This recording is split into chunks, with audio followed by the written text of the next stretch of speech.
the Locked On Podcast Network, your team every day.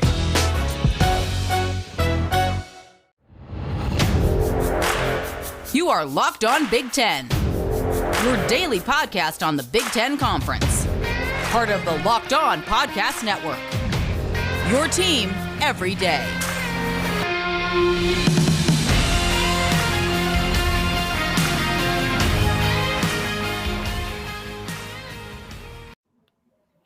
This Monday episode is not a Stevens and Stevens podcast, but a very special show nonetheless. It's a crossover episode with our guy Nate Dickinson, the host of Locked On Golden Gophers, to take a very, very early look at the 2021-22 Big Ten basketball schedule that was released just last week. So hello, everybody, and welcome to the Locked On Big Ten and Locked On Golden Gophers podcast. I'm your host, Ben Stevens, alongside Nate Dickinson. The day is Monday, May 17th, and thank you very much for being here. And today's episode is brought to you by Built Bar. Go to BuiltBar.com and use the promo code LOCKED15. That's LOCKED15, and you'll get 15% off your next order. So, Nate, it's Monday, May 17th, and yet we find ourselves discussing Big Ten basketball for the 2021-22 season. We're already looking forward to it, but the schedule was released by the Big Ten Conference this past week. Some very interesting nuggets in there. I look forward to this discussion about Big Ten hoops with you.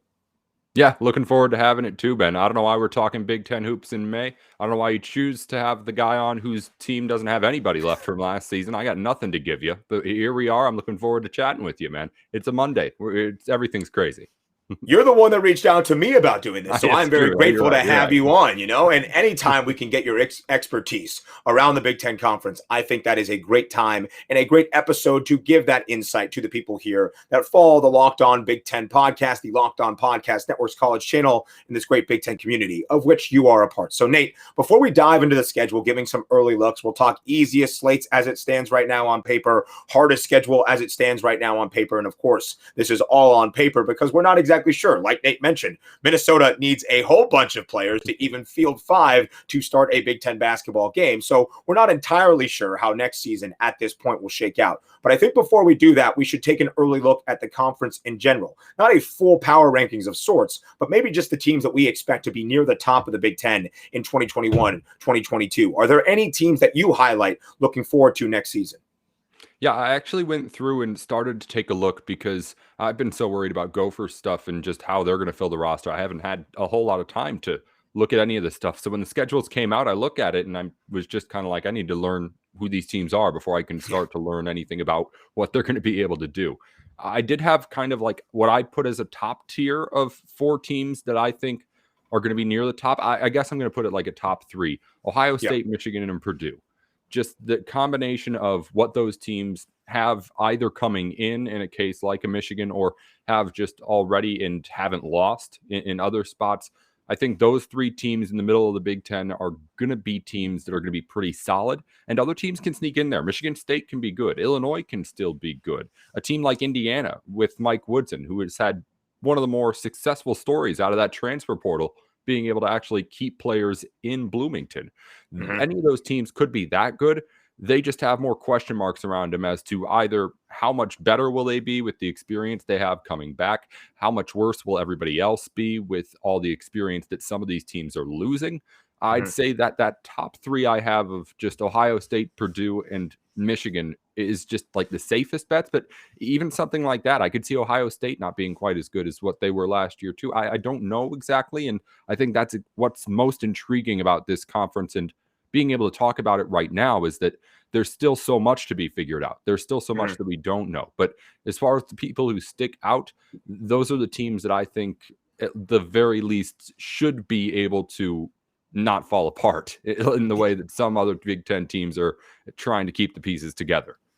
And you mentioned in there 6 of the top 7 teams that I would have in the top half of the Big Ten Conference as we look forward to next basketball season in what I would call my power rankings. The other team I would throw in there is the Maryland Terrapins, who added a ton of talent from that transfer portal. And Qudus Wahab, the big man coming from Georgetown, now to play for Maryland, and Fats Russell, one of the best names in college basketball, one of the more productive guards from the A-10, leaving Rhode Island, and now will be in College Park. They also return some experience if Aaron Wiggins decides to come back, which it seems like like that will be the case. I think Maryland will be there in the top 3 or 4 for next year's Big Ten basketball season. I said we're not really doing a power rankings of sort, but if I had to, for my top 7 that I mentioned there, I would have Purdue 1, because I think all of the experience they have with those talented young Boilermakers, the baby Boilers back, and having that experience, I've said all along, I think Purdue is my favorite as it stands at the moment to win the Big Ten Conference next year in 2021-22. I would have Michigan number 2, because like you mentioned, the talent they return and the talent coming in with the 3 McDonald's All-Americans, the best recruiting class in the country. That's going to be fantastic. Maryland number 3, like I mentioned, for the reasons the Terp adding a ton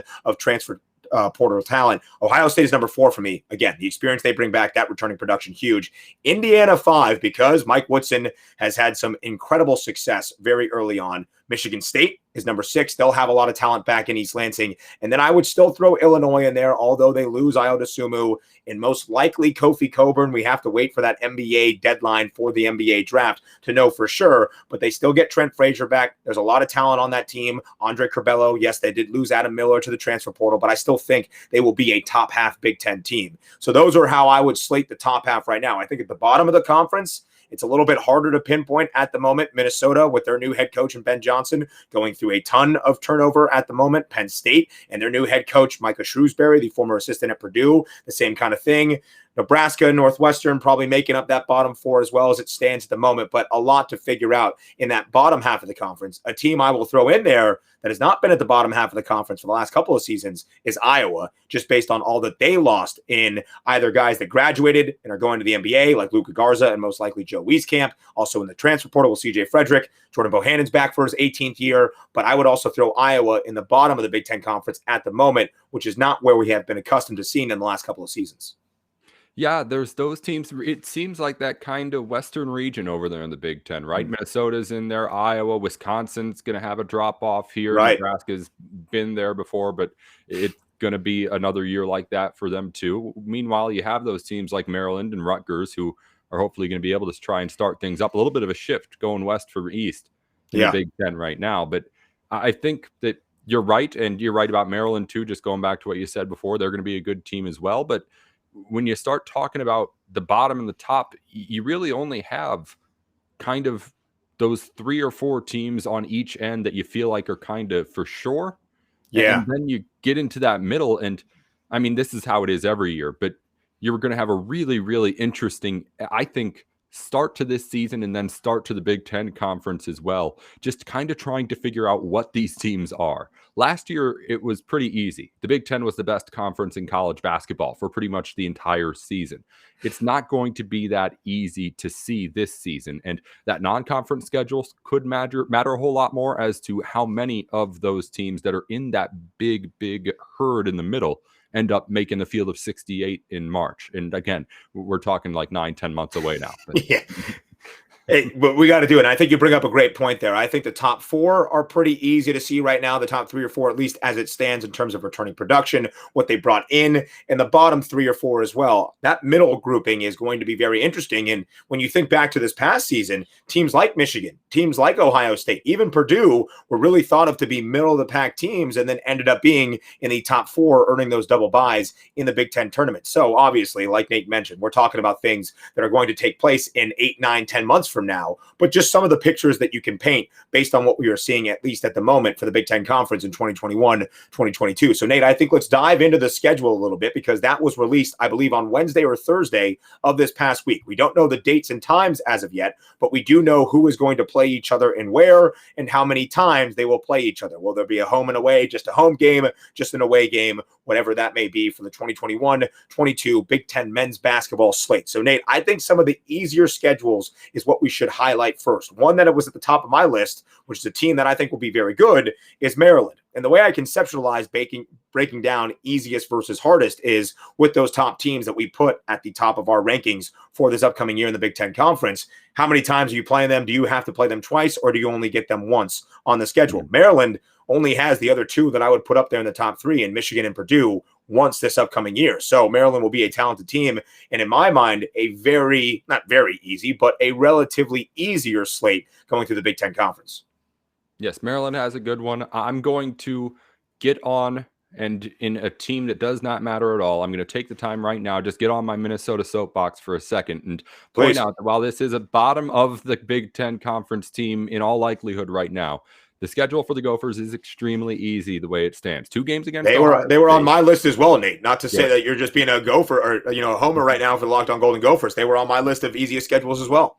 Good. Ohio State twice, but other than that, you look at those top teams you talked about, Michigan once, Maryland once, Purdue once at home. Michigan State's in there twice, but we've talked about there's no telling where they stand in that kind of, I guess, second quadrant to the Big Ten, if that's where we're sticking them right now as far as these rankings we have. But the teams that they play twice, Penn State twice, Nebraska twice, Iowa and Wisconsin, obviously big rivalry games that they have up twice. Rutgers once at home, Northwestern twice, Indiana twice. The big thing is that the teams at the top of the conference, Minnesota doesn't have to play 2 times. It's really, really bottom loaded, that schedule for the Gophers. So they have 1 scholarship player returning right now, 1 freshman coming in, 6 transfers and 5 scholarships left to still give out. But at least the road for Minnesota, if they can figure all that stuff out, it seems not too bad. Whoever Ben Johnson puts in that Golden Gophers jersey might have an easier time than most of the Big Ten Conference's upcoming season. Another team that I would say in the easier schedule category, at least as it is at the moment, is Michigan State. They get both Maryland and Michigan twice. Obviously, the rivalry against Michigan State, we need that game twice this year between the Wolverines and the Spartans, but they only have Indiana once, Purdue once, and that game is at home, because Michigan State does not fare well in Mackey Arena, as we saw in the first 4 of the 2021 NCAA tournament against UCLA, and Ohio State only once. So they do have 2 of the top dogs twice on the schedule, but the rest of that top tier of the Big Ten Conference only once. So I think for Tom Izzo, having some of that talent, this could be a better year than Michigan State fans might expect at the moment. But I think Michigan State fans, by the time we get to next basketball season, will have some pretty high hopes, and rightfully so. At all times, you want to have that optimism heading into your next year. So those were some of the easiest schedules. Nate, if you have another one, let me know. But I think we could also take a look at some of the toughest tracks as it stands at the moment as well. No, I'm good on easiest schedules right now. Michigan State's a tough one to put on there just because, if they got a shot at the end, they're going to make a run on it. But it just seems to always work out that way for those guys. You know what they say, even as we sit here in May recording an episode about Big Ten basketball, January, February, Izzo, and then April in East Lansing. We saw that play out in the 2020, 2021 Big Ten basketball season. So one of the hardest schedules, I think, is a team that I would have the top half of the Big Ten Conference right now, the team that won the Big Ten Conference, or at least the Big Ten tournament this past season, in the Illinois Fighting Illini, because they have Maryland twice, Michigan twice, Purdue twice, Michigan State twice, and Iowa twice, although Iowa will not be as good. That rivalry is still very intense and a lot of fun. I'm glad the Big Ten is giving us that twice in the regular season, unlike this past season. But to have the Terps, Wolverines, and the Boilermakers all twice, the 3 best teams in my power rankings, a very tough task for Brad Underwood and company. Yeah, it's tough for them just because, as we mentioned already, they're losing some big star power. And it's a situation with Illinois where they're not quite like the Iowa or Wisconsin teams that are really falling down right now. So there's expectations for them to still be able to kind of compete. But if that staff has to go through that kind of a really tough schedule that, you pointed it all out and spelled it all out for everybody, it's hopefully something where I think Underwood's going to have, where he was tested in a whole lot of ways last season, he's going to have some kind of new tests to face this year. And just kind of, all right, how do you do in that year after? I guess to quickly make another Minnesota reference, PJ Fleck had his great year. He's following up now. How does the consistency do? And Underwood's going to have that kind of test here with this Illinois team to kind of see if the fans will have anything to boo him for or anything like that. Because if they do, us Big Ten fans, we like to do that. And they're, despite some roster turnover for the Illini, also a big coaching staff turnover with both of Brad Underwood's top assistants in Chin Coleman and Orlando Antigua. And Orlando Antigua, one of the best recruiters in all of the Big Ten Conference, maybe in all of college hoops. Chin Coleman, Orlando Antigua going to Lexington, Kentucky to be a part of Big Blue Nation and the Wildcats. So some roster turnover and a good amount of it for the Illinois team. Also some staff turnover for Brad Underwood to fill some of those holes. He hasn't named both replacements at this moment. One of the two, I believe, but a lot of things moving in Champaign as they look ahead to the next season, where their schedule is going to be pretty daunting, at least in comparison to the rest of the Big Ten Conference. I also put the other team out of the land of Lincoln, Northwestern, up there and having a pretty hard track. They have Maryland twice, Purdue twice, Michigan State twice, and then they have Michigan, Iowa, and Ohio State once, but all of those games on the road. It's going to be a very interesting year in Evanston, Illinois for the Northwestern Wildcats. If it is unproductive with a team that has a lot of experience now playing in the Big Ten Conference, I don't know if Chris Collins is there past this season. We have to see what Northwestern does with that athletic director position that they have bungled and messed this search up entirely and has been really, really bad and an absolute failure in my opinion. But I think once that AD is in place, he'll look at this, he or she will look at this basketball season upcoming. And if it's not the results they want, I don't think Chris Collins can rely on the run to the NCAA tournament in 2017 anymore. Yeah, and that's really what I was going to kind of try, and not that in specific, but it's that and just the history that this basketball program has that is going to make this job so fragile this upcoming season, and so many other jobs around the program. When you had what Northwestern had up until 2017 in that big drought, it's kind of hard to go through any other kind of drought, even if it's a small one. So, well, yeah, he has the expectations, and there could be plenty of other warranted reasons why he's not the head coach of Northwestern at the end of this season. It could very easily just be the same kind of thing that we've seen with them, where it's just this team is looking so desperately to find out what works that they're kind of playing hot potato here with, in some ways, not being able to have the luxuries that some other more successful college basketball programs would be able to have, if that makes sense what I'm saying. Oh, it absolutely does. I think you bring up a great point. Once you have that taste of success, it's about the sustainability. It's about that consistency. And if it falters and it looks bad in doing so, because it has not been good for Northwestern since, it's not like they've been right on the precipice of getting back to the big dance. It hasn't been close at all, and they have not been good in the Big Ten Conference. That's when you have to question, is this program moving in the right direction? That will be the ultimate question that Chris Collins and the Northwestern Wildcats face this next basketball season. Any other teams in the Big Ten Conference, Nate, that you think have a pretty tough schedule as we look ahead to next year? Yeah, I'm looking up and down right now. Northwestern was a good find, actually, with those road games, too. Just kind of trying to look to see what other road games there are on the schedule, because I hadn't looked too much. I was ready to kind of react with you with what you had and outside of just what I had brought to the table in my head. But just looking up and down right now, honestly, I think I was going to say Northwestern before you said it, and you brought it in, and I'll just go ahead and let you take it. The symbiotic nature of this crossover episode. That's what we do here. Two great guys in the Big Ten community, Locked On Big Ten, Locked On Golden Gophers. That's what we do on a crossover episode. There was only really one that I highlighted as a tough schedule that I had still left on my list, and that being the Ohio State Buckeyes, just because they have Michigan twice, they have Maryland twice, and they have Indiana twice. So 3 of the top 5 teams in my power rankings at the moment, and Ohio State is one of those other teams that I have in the top. They only have Purdue once, but still, Michigan and Maryland twice on a schedule is going to make things tough. But like Nate mentioned, as you look at the schedules and you're trying to find those spots, if they don't have a lot of the big dogs twice, it's hard to really say this is going to be, at the moment, a very difficult schedule. That's like why a team like Illinois, when you see Maryland, Michigan, Purdue, and Michigan State all on there twice, that's one that stands out for you that you're like, ooh, that is going to be a very difficult slate when we get to the 2021-22 season. Yeah, and that's why it's so hard for someone like me who 30 seconds ago was fumbling over trying to find another team, because you only have that kind of limited knowledge of how these teams are going to look. Outside of that top and bottom, it's kind of just one big blob in the middle. And while that's the way it is every offseason to an extent in college basketball, it's going to an extent we've never seen during this college basketball offseason. And really, we'll have a better idea when it comes to November, but it's not going to be all that much better, which is what's going to make this season really, really exciting to watch. Obviously, the big players are always really fun to watch on Saturdays when they play, but kind of figuring out who some of these teams all around the country are next season with the way the rosters are shaking up is going to be, if not the most entertaining, at least something unique in all of college basketball. But it's hit the Big Ten especially hard, maybe harder than any other conference.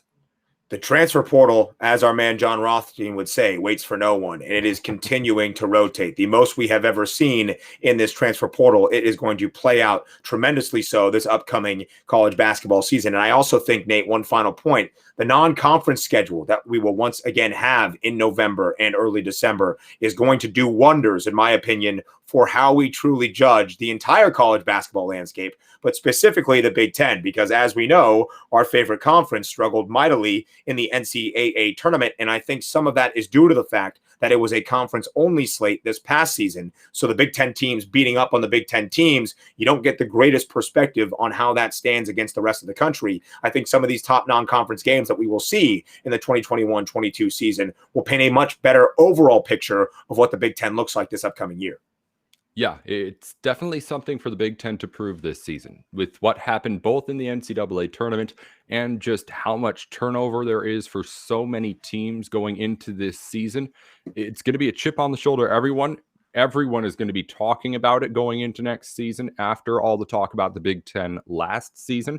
And it's definitely going to be something for a whole lot of teams at the top of this conference, at least, feel like they have to prove that this team is going to be able to compete with anyone. You know, ACC Big Ten Challenge, always big, probably even a little bit bigger this year. Those numbers people might be paying a little bit more attention to nationally than what we may have seen before. But maybe we're also just Big Ten crazy over here and everyone will forget about what happened in March by then.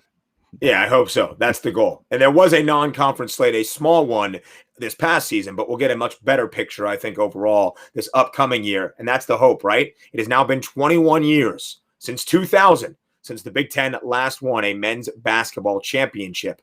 That needs to end very, very soon, Nate Dickinson. Maybe in 2021-22, that will be the time for the streak, the bad streak in the Big Ten Conference to come to an end. But I think with Noah Bunden, we are right here on this Monday show, and it was a great time. I mean, a crossover episode between Locked On Big Ten and Locked On Golden Gophers to start out the week talking about Big Ten basketball in the month of May. It's a beautiful thing. John Rothstein's sleeping right now. We sleep in May, not us here on the Locked On Big Ten podcast or the Locked On Golden Gophers podcast.